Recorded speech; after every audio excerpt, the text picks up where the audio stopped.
What are your fondest memories of your father? Well, there are many. I think the fondest memory I have of my father was very encouraging. I mean, especially for me. So the fondest memories I have of my father and me, specifically, are when he would take me to, to watch theater, for example. I remember one of the biggest moments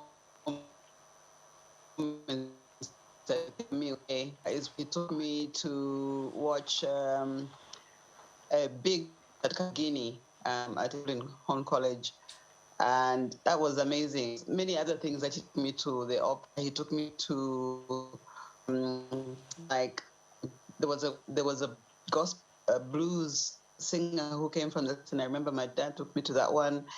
He took me to classic Indian dancing. I mean, he took me to places. He took me to exhibitions. Being an artist, I think those were my favorite times with my dad. But also just like traveling with my dad back home to Chinsali. Um, he took a special interest in our education. So he knew exactly what our weaknesses and strengths were when it came to education. So my dad was always kind of like encouraging me because I was not very mathematically minded. He'd encourage me to like, you can do it, you can do it. Um, he always asked me to go and show him what I had drawn, what I had written, the poetry that I used to write, the compositions that I wrote, the paintings that I did. He kept them all, but he always asked for me to show him.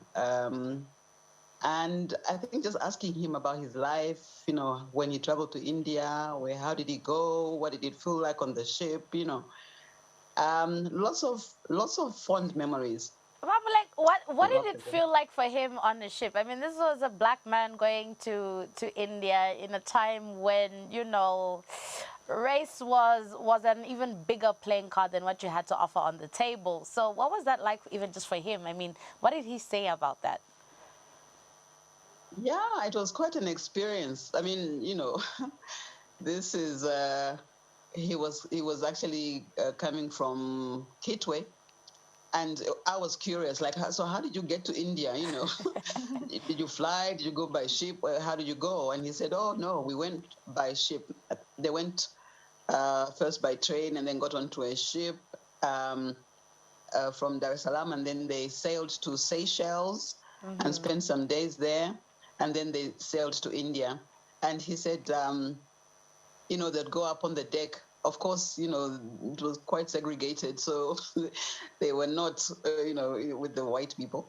But he said they'd go up on the deck and they'd watch. He says what he remembered and what he told me about was like watching the flying fish at night from the ship. Yeah, that experience was quite amazing for him. And just the whole experience of going on the ship was